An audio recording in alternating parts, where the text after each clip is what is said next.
everyone, and welcome back to Shadow Light. This is our second in the mini-series. We are with the wonderful Isabella, talking about the bookshelf. And of course, you know what it is. This is Shadow Light. It's where we move from feelings of apathy and overwhelm from the stuff that we see on our feed through to collective action and hopeful pathways forward. Just about. That was just about. Okay, we're live in the studio today, and it's like the day after Glastonbury, and we're recording all 3 episodes in one day, and Larissa is struggling. I can't breathe. She's got the Lucozade. She's got the inhaler.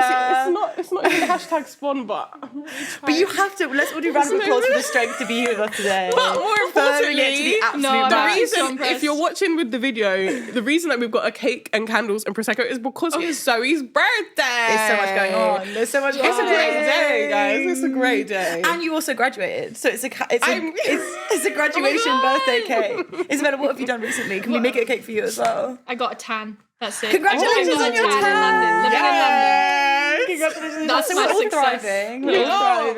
We are. But yeah, apathy and overwhelm to collective action and hopeful pathways forward. Which is why we're so excited to be clubbing with Isabella for this series of The Bookshelf, which is all about speculative fiction and how literature can help us imagine better and more hopeful futures. And sometimes not more hopeful, but think about the future differently. Isabella, do you want to introduce us to the book that we're going to be talking about this at? Sure thing. So the one that we were reading for this session was Begin the World Over by Kang-Lee Sun. So it's part of the Emergent Strategy series, and actually the first work of fiction from that series that's been published by AK Press.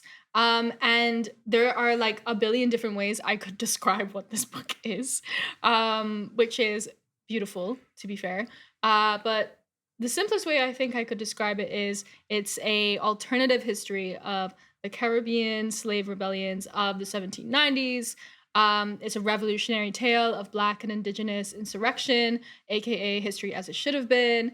And it's been, described as a response and remix of James Baldwin's plea to do your first works over, and asks, what if we actually just did all of our national imaginations over? So it's a counterfactual novel that asks us what would have happened if the Haitian Revolution had spread throughout the United States in scale and size and in all sorts of ways. It's very queer, very multicultural, adventurous, revolutionary, and a deeply researched historical fiction text. I was actually amazed at whatever the author's process was in creating this book must have been truly something. And it really unravels the subtle, passionate, and adventurous and relational work of what it means to organize with other people in the face of violence and oppression by the state and other forms of violence. But yeah, that's it in a nutshell. I don't know if I did it any justice there. You absolutely did. It's so hard to do justice. It really is. It absolutely slaps. It absolutely slaps. If you're feeling hopeless, or if you're feeling like, I don't know, there's something about it where you're like, everyone said in that session of the book club, everyone was like riled up and like ready to go. And it's like, yeah, it's, this big picture is, really, really, this alternative history is really interesting, but it's also like these 5 really endearing, really interesting characters, and follows their journey as part of this kind of revolution building. So it's like, it just goes off. And so, yeah, I think please read it. I guess my first question is where did you find this? Because I've never heard of this book before, and it just was so good, and everybody needs to know about it. And are there more? Yeah, I mean, there better be more. So Kang-Lee Sun, author of this book, if you're hearing this, we're speaking directly to you. We want more. We want more. I definitely see this as being like a series, like a TV series, or it would be so good. It's like a HBO. It would be so good, so good. Oh my god, all of them on their horses, I can see it. Yeah, there's just it's so visual. Yeah, in it so really many different is. Ways. And just everything about it is just amazing. But how did I find it? So I follow this person called Adrienne Marie Brown on Instagram. We love. And they are doing work with this emergent strategy business, I believe.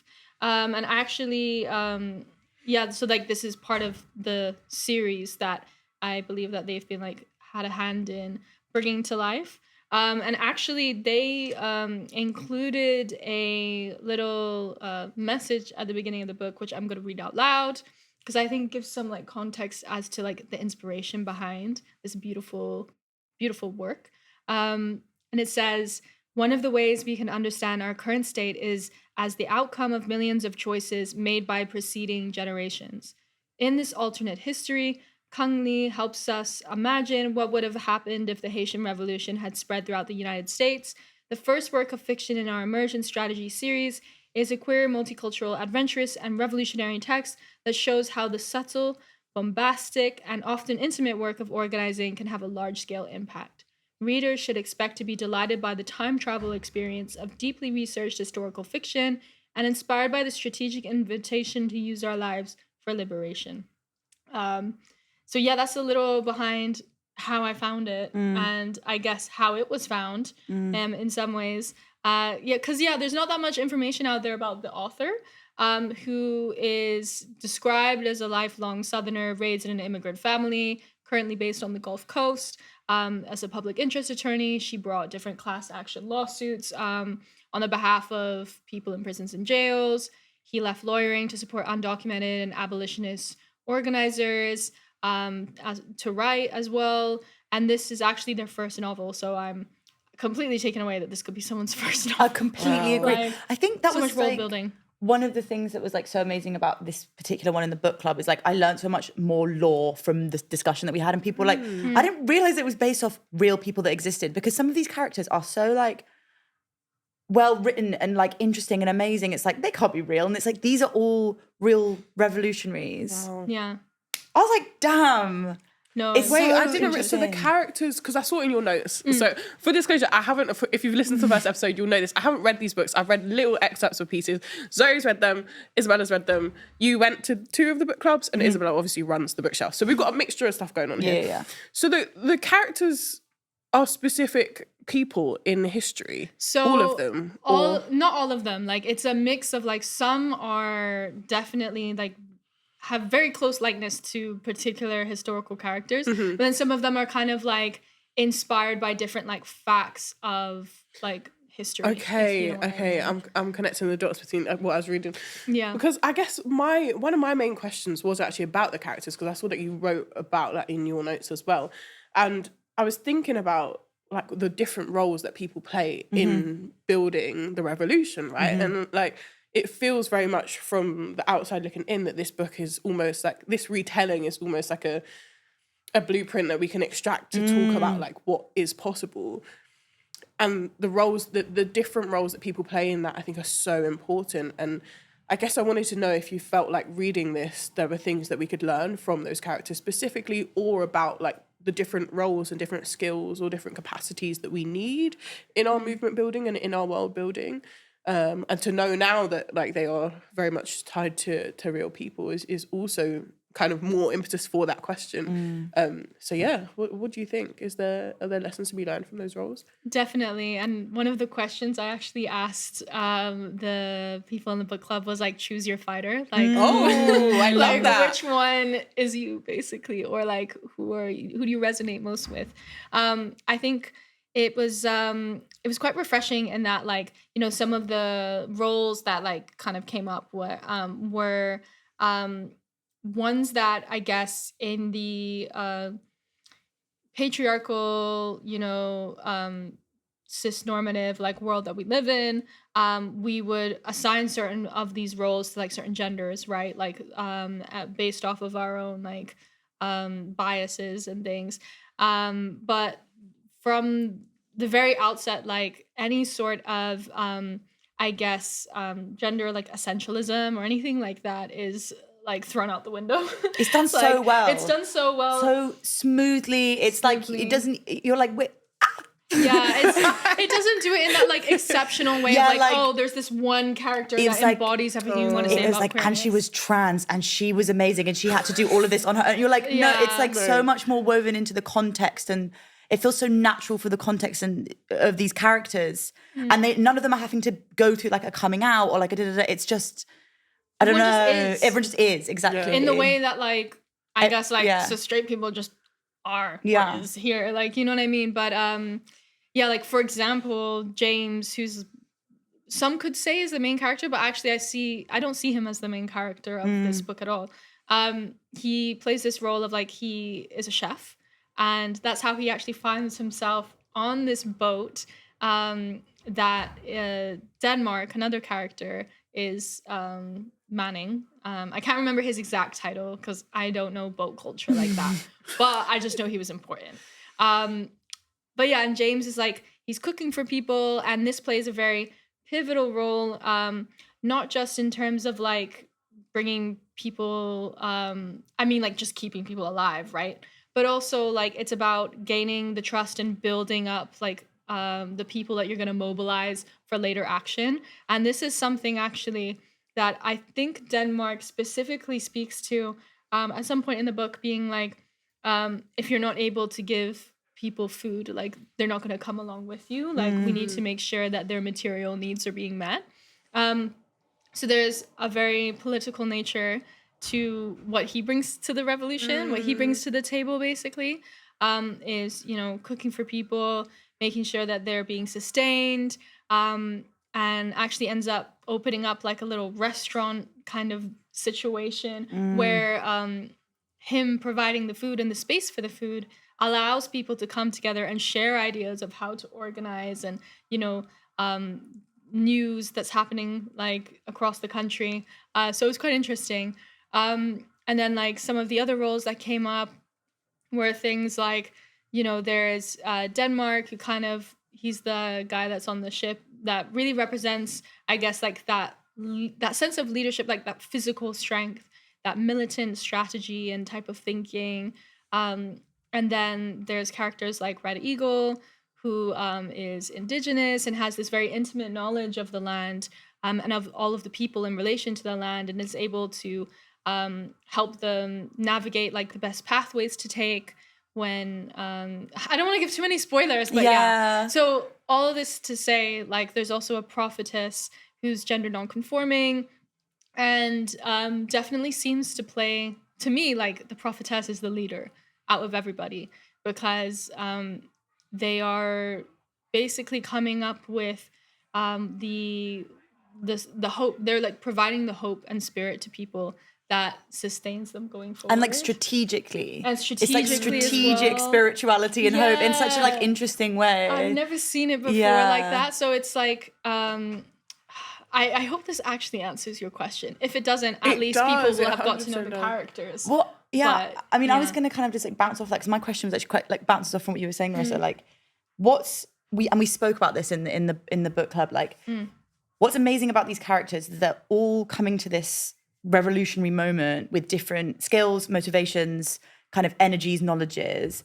And while like you could argue each of them were the leader, but what I think we all really loved about the book in the book club was that how power moves seamlessly between them all in moments where their knowledge is needed most. And that, like, there's disagreement, like they all disagree on all these different things, but in moments of necessity or strategy, like there isn't this, you're going to do this, like you're leading now. It's like people understand and respect each other's skills and knowledges, and power flows seamlessly. So it's like there is hierarchy, but that hierarchy is not fixed. Yeah. And I think that's something that the left really could learn from. And like, I wonder how we do that in practice, and how we, you know, still allow, you know, disagreement, you know, calling each other in, mistakes to be made, but we are able to embrace like, or like moving between different knowledges and experiences in order to kind of build a sustained movement instead of being kind of debilitated by infighting or maintaining power structures, which we don't always consciously do, but because it's how we're raised, like it's really hard to not,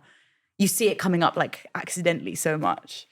So yeah, I found that really, really inspiring. I mean, just on that, like, I think that's a really important learning to take away, actually, because often when we're trying not to reproduce fixed hierarchies, we're like, okay, no hierarchy, right? Yeah. And so it's a completely flat structure, which in some circumstances can work, but in other circumstances you end up almost ad hoc or by nature of what's happening, producing a hierarchy and then seeing that as a failure, right? Or, you know, certain people are taking on more, and then because of that, they become the kind of leader for a period of time, and then you reflect on that and like, oh, they shouldn't have had this much power, blah, blah, blah. And it's like, well, actually, if that person holds that knowledge in that moment to lead us through this specific phase, then why isn't that possible as long as it is agile and respects everyone's knowledge? And I had never thought about it like that. And so, yeah, I need to read this. You'll love it. No, you will actually love it. I know you will love it. I think this book is really for, like, if you're someone that's active in organizing spaces, it kind of reads almost as like a handbook to how to navigate this whole like structurelessness conversation, like and like flatness conversation that's been going on. Of like, I don't know if you've read The Tyranny of Structurelessness. This is another one that was. But that is a lot shorter than however many hundreds of pages this is. But it made me think a lot about that of what you were saying, of how like this enforced non-hierarchy sometimes becomes exactly what it's trying to safeguard against. Yeah. But yeah, it's I think like something that allows for the seamlessness and like transition, I guess, of like leadership and power that we've kind of spoken to, is that is the sense of like radical intimacy between the characters, and as well like their communication with one another, and just like the trust that is there. And I think that's something that is built, very quickly, because a lot happens in this book. Like, things escalate. The characters don't really know each other for that long. But I think the urgency of the situation they're under kind of requires them to forge this sense of like trust if they want to get to where they want to be. But also I think it's like they begin to trust each other by allowing each other to do things and take the lead sometimes, and like kind of fall forwards. Like, if like there's one part of the book where I'd say like a bit of a strategic mistake is made by someone that's not part of their like core team. And the prophetess kind of like urges them, maybe don't do that thing, but they kind of go ahead and do it anyway. And the response isn't, okay, let's just like make ourselves separate from them. But instead they're like, okay, let's work together how we're going to navigate this and take advantage of the changing situation. So yeah, I felt like reading this, I actually gained so much inspiration for how to navigate different types of like organizational structures and conflicts that might happen. It's just like such a good read. It's such a good read. I really, really recommend it. Yeah. But I think another reason why it's so good is, and this is actually where I love to like speak a little bit about who the speaker was for this session. She was amazing. She was incredible, like such a big fan. Dr. Regine Michel Jean-Charles is the Dean's Professor of Culture and Social Justice, as well as Director of Africana Studies at Northeastern University.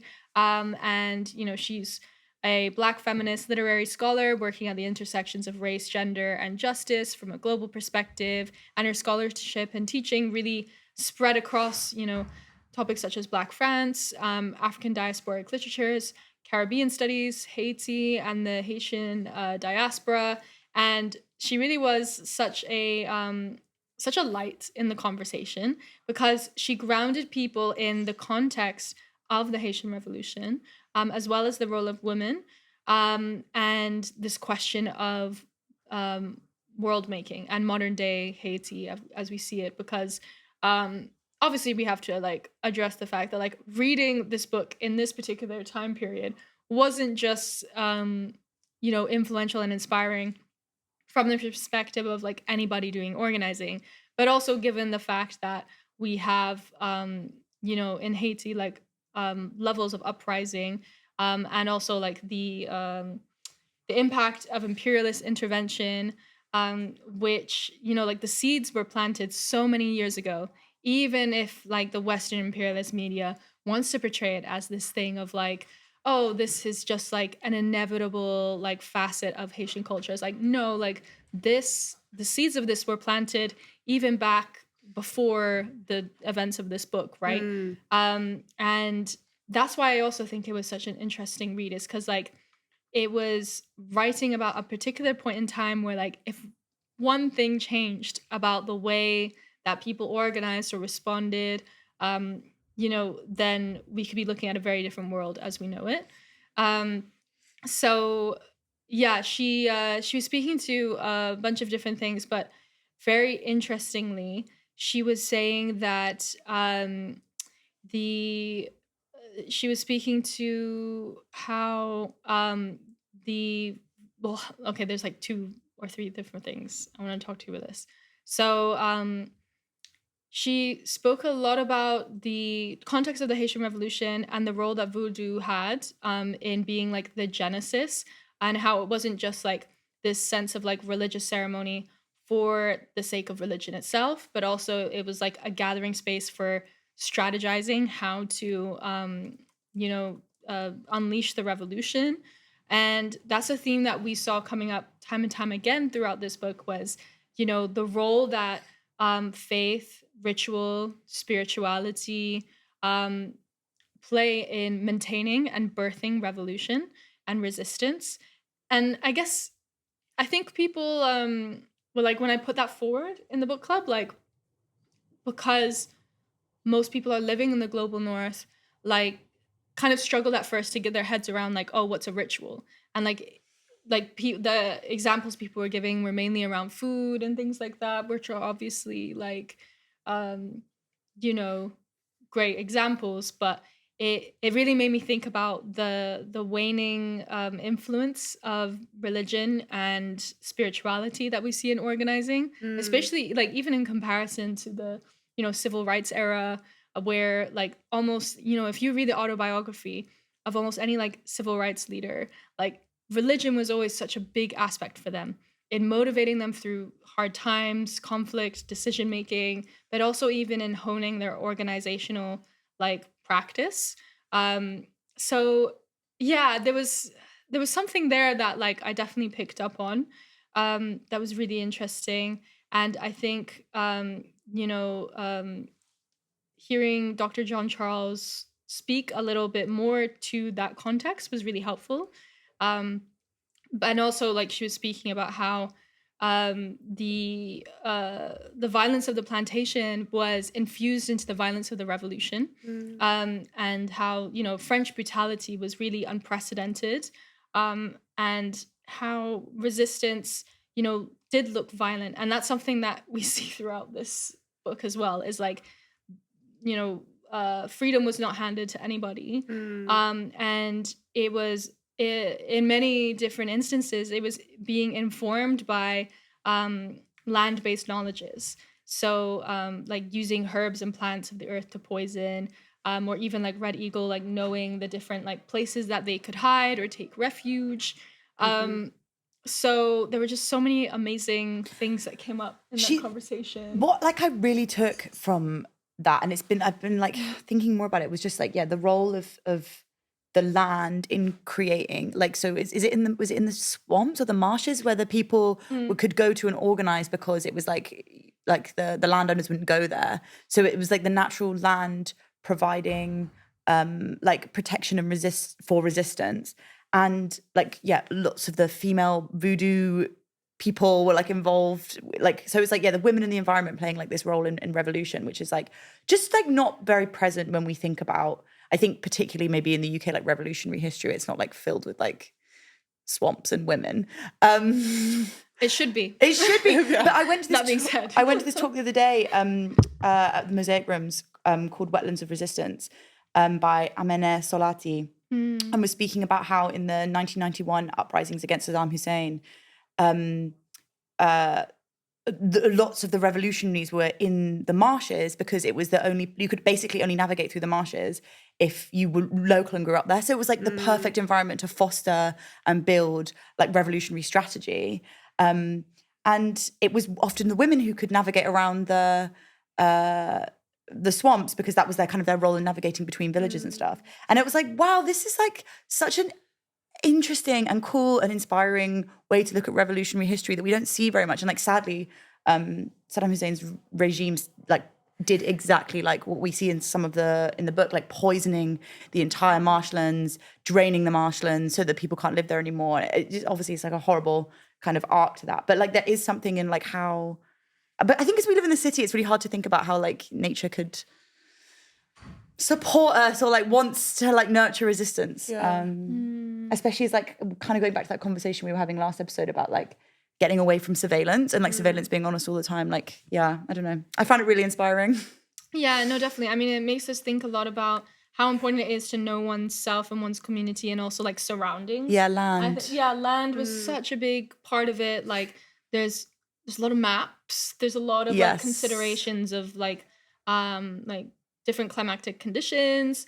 And you know, it makes us realize why, like, I guess more and more like our neoliberal like late stage capitalism mode of living encourages us to kind of detach from our local communities and our surroundings, not just like in our relationships with each other, but like particular buildings or community centers, or like knowing, I don't know, there's just things that the characters knew about their surroundings that I was like, would I know that? Like if I was in that situation, like for me, so much of the world building was like, wow, I wish I knew those things about my like local area. I thought that was like really interesting. And it so speaks to like the, you know, what a lot of people are talking about at the moment, which is like how the settler colonial state like extracts people from their land as a way to disempower them, because people, you know, Indigenous folks get so much power from their lands, not in just knowing the lands and, you know, how to traverse them, but also in the sense of like, you know, medicines and healing from the land, that like that knowledge is just passed down. But when you extract people from their like ecological and cultural context, you are like ripping a part of them away. And that is like such an evil and powerful force. And yeah, sorry. But I also think the Caribbean context is an important reminder that it's possible to rebuild that, right? Like, because if we're thinking of Afro-Indigeneity in the Caribbean context, that obviously wasn't something that at that point had a long history because of, you know, the transportation of peoples, the forcible movement of peoples from their Indigenous context in usually West Africa, of course, but across the continent to the Caribbean. But then people planted themselves and rooted themselves. And I think it's important to remember that even when we are in the city, and even when we are in particular spaces where we don't have that specific connection, and actually a lot of the Latino community in London have also taught me this, is like plant yourself where you are, root yourself where you are, and learn to practice indigeneity in that space. Of course, that it's notwithstanding like the fact that we need to separate that from like indigeneity in its kind of rooted context, but there is a way to live that out wherever we are. So yeah, that's definitely an action I'm taking away, is actually my community, my world, and where I am, and making sure that I'm taking more note of stuff. Really goes back to what Samara was saying in last season. And like I've taken what she said like really to heart, in the sense of like, if you're not Indigenous, there are things that you can do inspired by Indigenous practices that can help you reconnect with your earth and where you are. And like her practice of whenever she goes to a new place, like greeting the earth and the ecosystem and like giving thanks. I've really started doing that, and it actually does, like, I don't know, I've been really finding that very powerful. So I just think that like that's, if you haven't guys done it, it's a good action to take away, because it makes you really like appreciate and feel in like conversation with the environment around you. There's so much to talk about in this book. It's kind of like hard to like, I know, it's like, but I think one thing I really liked was there's a lot of speaking things into existence in this book. Like, so, and Romaine so that's the prophetess, is just my favorite character out of everybody. Like, I don't know what, but I'm just obsessed with Romaine. And one of the roles she kind of plays from the very outset is, even when she doesn't see the material conditions necessarily like reflecting this possibility, she's just so determined that like revolution is coming, and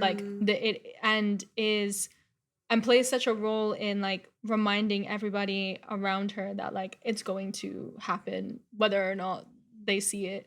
Or and there's like, you know, this connection that she has to the spiritual force that kind of like speaks to her and encourages her to take action and kind of like lead this first mini rebellion that happens at the beginning.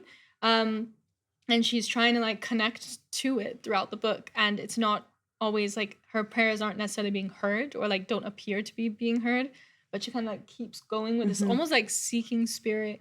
And then I'm not going to give any spoilers, but let's just say the prayers get answered. But But yeah, it's like she plays this very key role of like in every interaction she has with someone that they're like kind of recruiting onto their like revolutionary like team, I guess. She's telling them of like repeating these prophecies to them of the incoming revolution.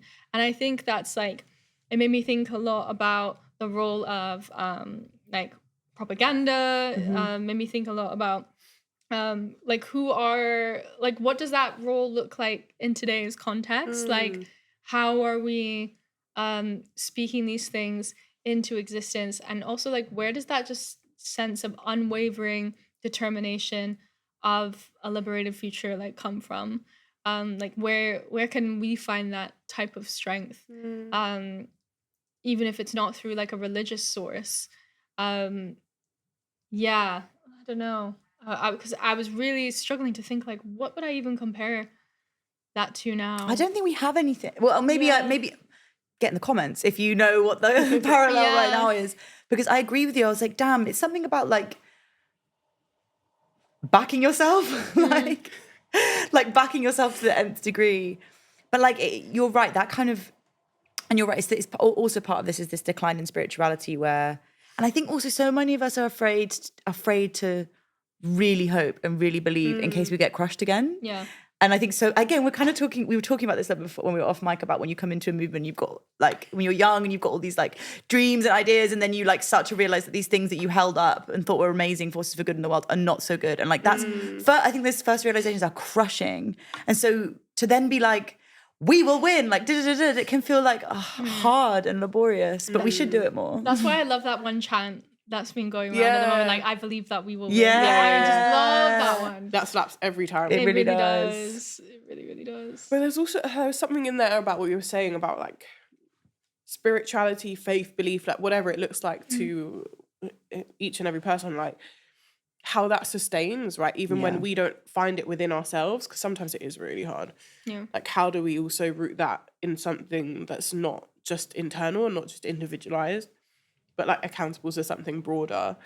So yeah, I really love that piece. Sorry, I'm really like sniffly. I'm gonna. Oh, no, babes. You just made me think actually of like, I guess, I think also like a lot of our organizing now, it becomes, because we see social media as like a vessel for getting our ideas across. What can happen then is like, you know, someone does an action, the press release doesn't get picked up, it doesn't get covered, right? We kind of see it as like, oh, was it a win?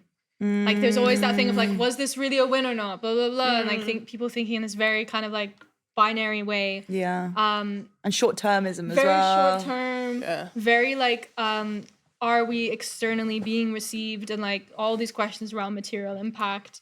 And I think that kind of made me think a lot about like, what do we define success as in these contexts? Because like, for example, Romaine, like if she was thinking in that type of way, she would have stopped like at the very beginning, right? All of these people would have stopped, but they weren't waiting for that reception, I guess, or that recognition. Like they were still going ahead and doing their thing. And to me, that was success in itself. It's like in the face of just like such a like monolith of this like settler colonial like situation, they were still able to like imagine and keep going.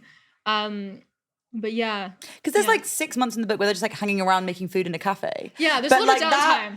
But that's like one of the best sections, because it's like the information gathering, like, so cool. And it's like all of these moments build up to the you know, apex of the book.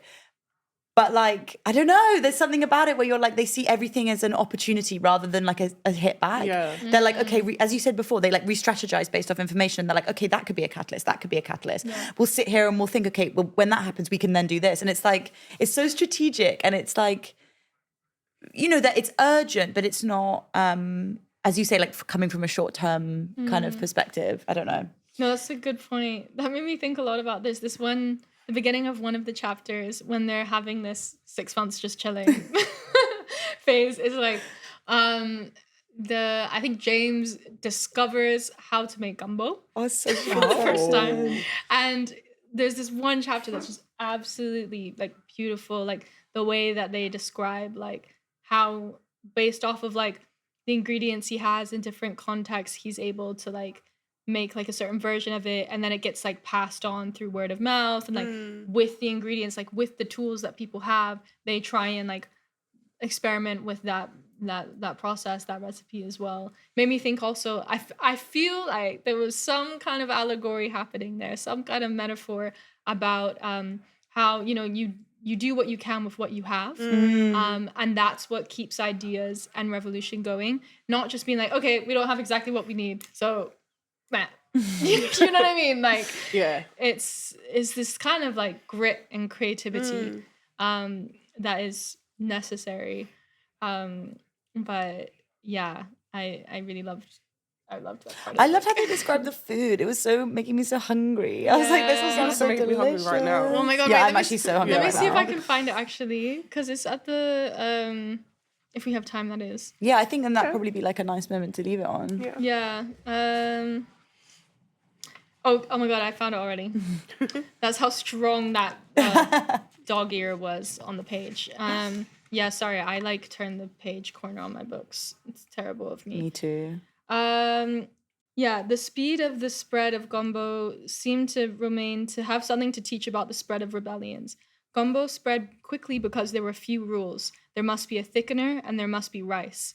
In rebellions too, there had to be some thickener to gather the forces. Beyond that, no particular set of ingredients was prescribed. People used what was available, and into their pots went chorizo and shrimp, crab and andouille, pork sausage, chicken gizzards, an alligator, turkey, and unmentionable parts of the pig. People experimented with gusto. Some chickens were wasted, but the possibility of success was worth the sacrifice. This confirmed Romaine's belief that people everywhere were willing to take part in something as uncertain as an uprising, so long as the result, liberty, equality, and the end of slavery, was worthy the risk of death. So, So good. yeah, it was. If that doesn't convince you, Yeah. like, and also the risk of death, I think is such an important part of that, because I often reflect on the Caribbean context and the people that chose the sea and the people that chose to put themselves in the front line, and like without whom like none of us here today would it literally exist. And I don't know, like it's, I think, really hard from a position of relative comfort in the global north to sit here and imagine what it would be, because we can't imagine, right? Like it's to actually put your life on the line for the revolution, and that is, it's humbling actually to think about, and of course today there are so many people who are doing that, and continuing to have to put their lives on the line for just the taste of freedom, the taste of liberation.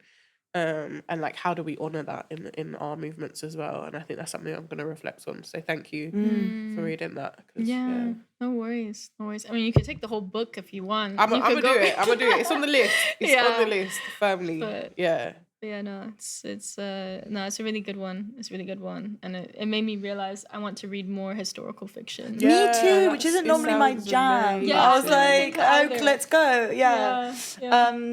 Okay, so I think we'll wrap it there. Thank you so much again, Isabella. No worries.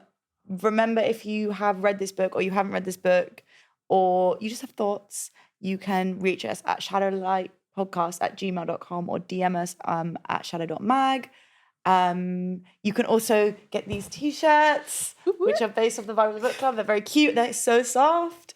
On Shadow's website, probably Shadow's website. Very soon. Is there anything else that we need to say? I don't think so. I don't think so, other than to say that, this is episode 2 in a 3-part miniseries. So in the next episode, we're going to be talking about The Dispossessed, which, you know, a lot of people rave about. I still haven't read, but these two have read, and we're definitely going to get This into book club forced me to read a book that I've been pretending that I've read for years. So Guys, I'm so happy that I finally read it. I love that. This is literally how I chose all the books. It's so smart. It's so clever. It's so clever. So join us next week for that one. Thanks, everyone. Hey.